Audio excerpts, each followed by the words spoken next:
말씀을 나누겠습니다. 우리가 지난 시간에 겸손에 대해서 살폈죠. 하나님은 겸손한 사람을 좋아하십니다. 겸손한 사람을 너무 좋아하시고 교만한 사람을 성경은 표현하기를 대적한다 그렇게 말하고 있습니다.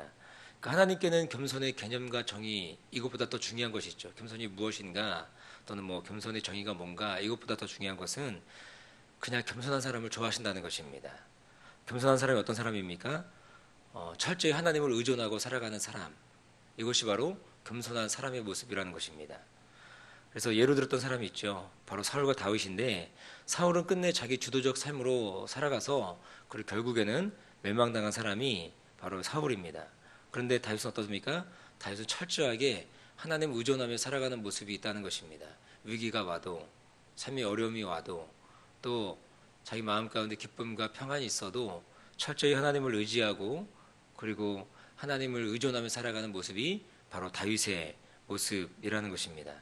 그러므로 우리가 필요한 것이 무엇이냐면 하나님의 능하신 손을 의지하는 것, 이것입니다. 그래서 하나님의 능하신 손을 의지하고 살아가는 그 삶의 모습이 바로 겸손이라는 것입니다. 이러한 겸손의 사람이 살아가는 태도가 무엇이냐면 염려를 주께 맡기는 것이었죠. 염려를 주께 맡기고 그리고 근신하여 깨어 기도하는 것입니다. 깨어 있는 것입니다. 그리고 믿음을 굳게 지키는 삶, 그리고 하나님의 은혜 안에 고난 가운데서도 완전함에 이르는 모습, 온전함에 이르는 모습, 그 태도가 바로 겸손의 태도라는 것입니다. 이것은 하나님의 때, 하나님의 시간을 살아가는 모습이기도 하는 거죠. 어쩌면 사도 베드로는 이것을 말하고 싶었던 것 같습니다. 편지를 쓸 때, 우리도 편지를 써보면 알지만 편지를 쓸 때 가장 중요한 부분은 언제습니까? 이제 서론도 쓰고 본론도 쓰고 마지막에 쓰면서 정말 하고 싶은 말, 마지막으로 당부하고 싶은 말, 꼭 그 편지 수신자가 받을 때 그 수신자에게 꼭 하고 싶은 말을 마지막에 쓰는 것을 우리가 잘 알 수 있습니다. 사도 베드로도 그런 것이 아닌가 싶습니다. 정말 중요한 것 마지막에 얘기하고 있는 거죠. 너희들이 당하는 고난, 이 고난이 무엇이냐면 온전해지는 과정이다라고 얘기하고 있다는 것입니다. 그럼 현재 이 땅에서 여러 가지 고난과 고통이 있으신 분들은 더욱 하나님을 의존하며 하나님 의존적으로 살아갈 수 있는 그런 모습이, 그런 겸손이 저 여러분 가운데 있기를 축복합니다. 그래서 진짜 겸손은 무엇이냐면 하나님을 의존하는 것이다. 그러니까 내가 내 힘으로 살아갈 수 있다, 이것은 교만이죠. 그리고 우리가 하나님의 만드신 바, 지으신 바 되기 때문에 우리가 철저히 하나님을 의지하며 살아가는 그런 모습이 저 여러분 가운데 있기를 축복합니다. 그러면서 사도 베드로는 이제 편지 마지막을 이제 인사로 마무리합니다. 그러면서 이 편지를 누구를 통해서 쓰고 있다고 말씀하고 있습니까? 바로 실로아노. 그러니까 실로아노가 대피를 했는지 아니면 그냥 편지만 전달했는지는 정확하게 알 수 없지만 어쨌든 이 실로아노가 편지를 이제 전달해주는 사람인 것은 확실을 합니다. 여기서 실로아노가 누굽니까? 실로아노.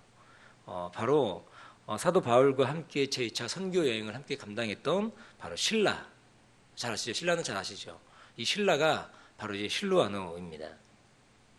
그래서 베드로는 이 실라를 어떻게 부르고 있냐면 어떻게 부르고 있습니까? 신실한 형제다, 그렇게 말하고 있습니다. 그러니까 믿을 만한 사람이라는 것입니다. 사도 베드로는 믿을 만한 사람의 신라를 통해서 자신의 편지를 고통 가운데, 고난 가운데 있는 흩어진 그 나그네 된 소아시아 교회 형제들에게 편지하고 있다는 것입니다. 그래서 이 편지를 전달해주는 일이 너무나 중요한 일이었어요.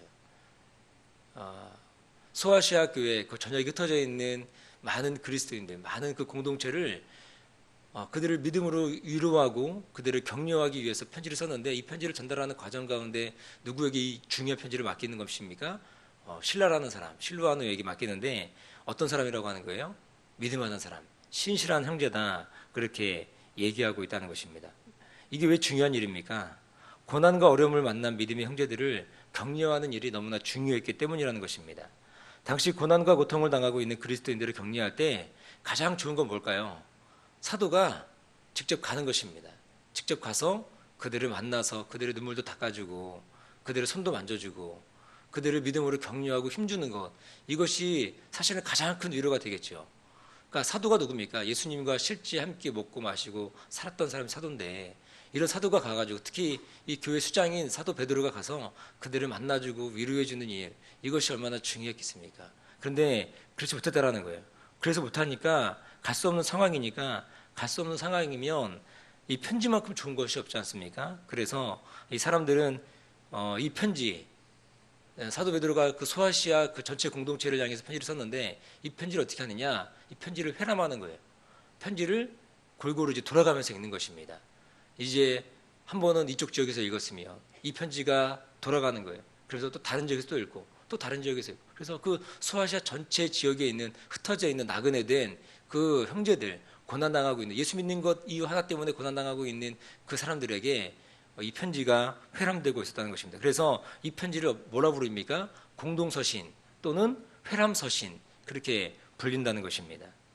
그래서 이 편지를 통해서 당시 터졌던 성도들은 베드로의 이 친필 편지를 읽으면서 커다란 위로와 격려를 받았을 것이라는 것입니다. 생각해 보십시오. 아까도 말씀드렸듯이 예수님의 수제자가 직접 편지를 썼으니 얼마나 그 감동과 위로가 있었겠습니까? 우리도 그렇잖아요.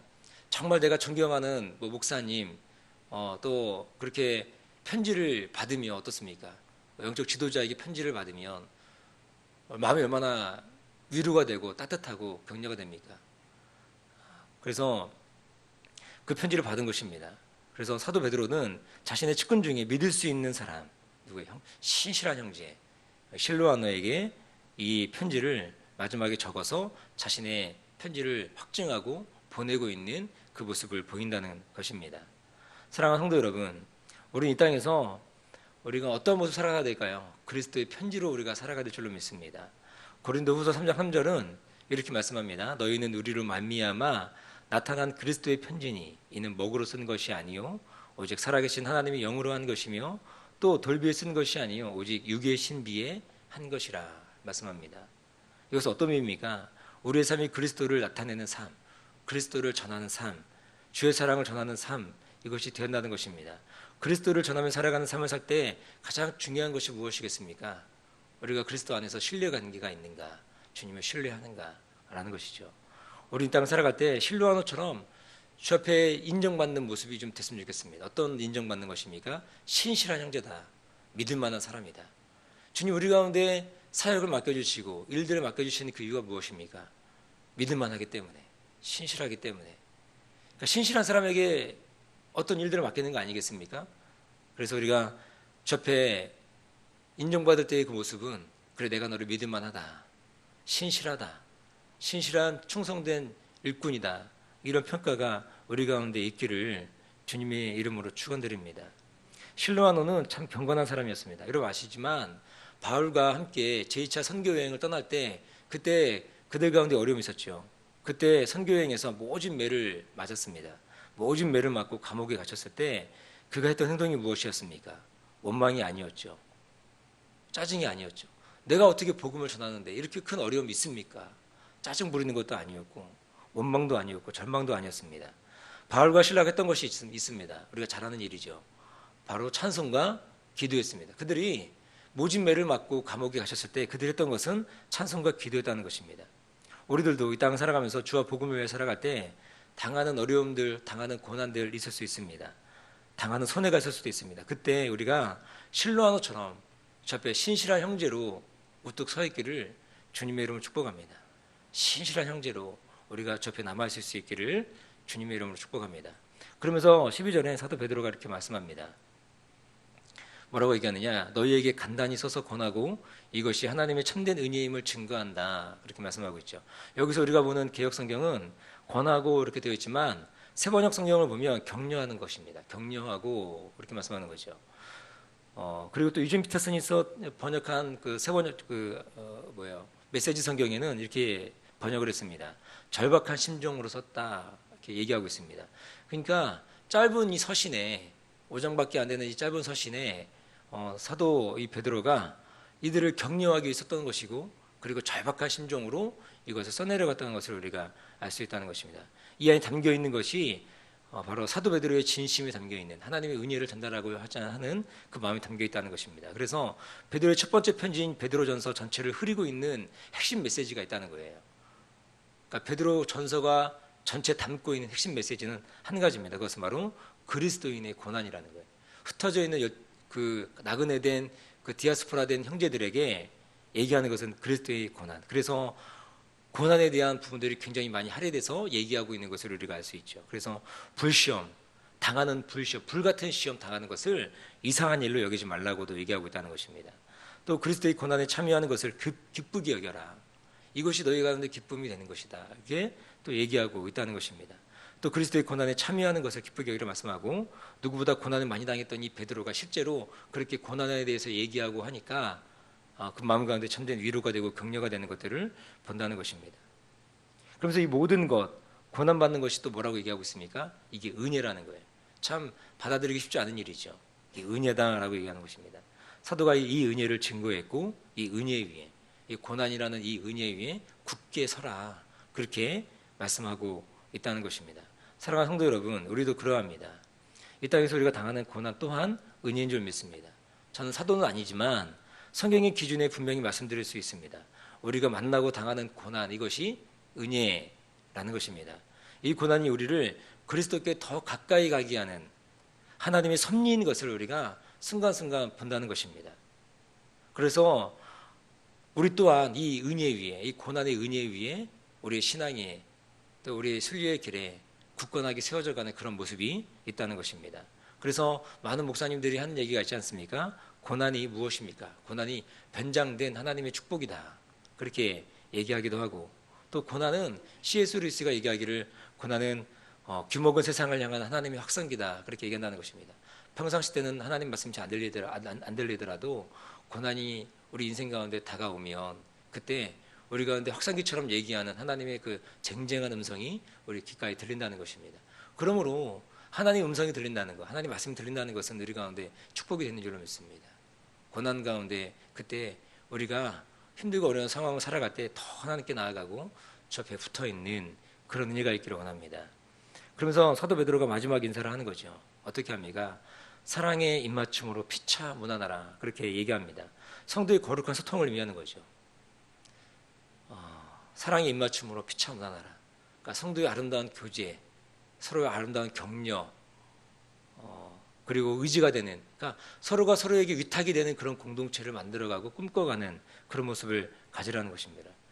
그래서 교회 공동체가 주는 참된 유익이 무엇입니까? 우리가 교회 공동체 안에 있으면서 얻는 유익, 그것은 다른 것이 아니죠.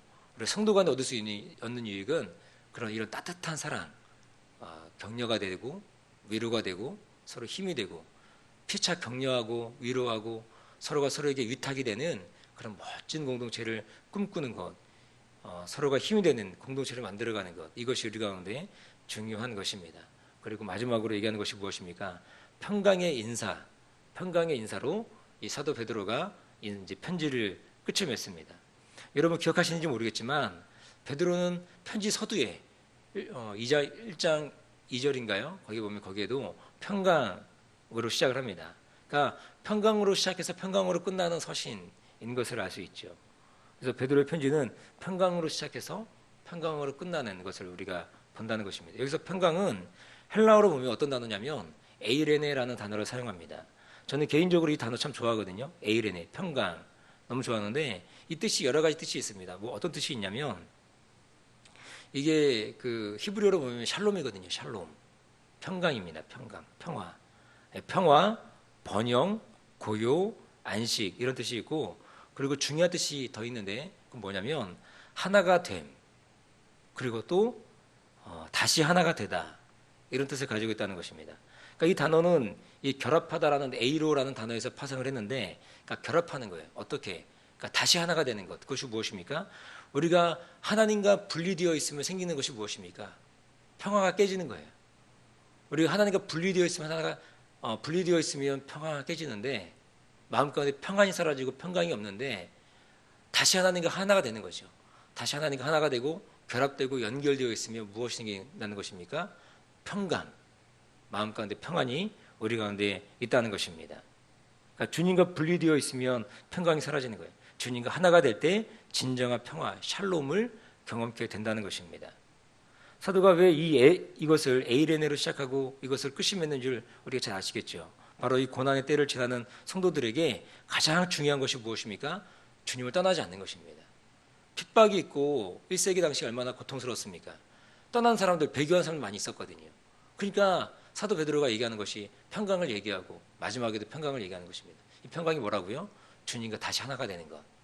주님과 결합되어 있는 것, 연결되어 있는 것, 이것이 바로 평강이라는 것입니다. 그래서 사도 베드로가 이 1세기 살았던 이 성도들에게 이것을 분명하게 말씀하고 있다는 것입니다. 그래서 떠나고 싶은 마음이 있을 때, 또 힘들고 고통스러울 때 이 사도 베드로의 편지를 회람하며 읽으면서 공동체들이 든든히 세워져가는 그런 모습들이 있었다는 것입니다. 이런 평강이 저 여러분에게 함께 있기를 주님의 이름으로 축복합니다. 날마다 주님께 붙어 있어 포도나무의 그 가지에 붙어 있는 우리가 가지가 되는, 그래서 아름다운 열매를 맺어가는 진정한 평강, 하나님이 주시고 주님만이 공급하시는 그 놀라운 평강을 맛보며 누리며 살아가는 저 여러분 되시기를 주님의 이름으로 축원드립니다. 기도하겠습니다. 참 좋으신 아버지 하나님, 하나님의 사랑과 은혜를 감사합니다.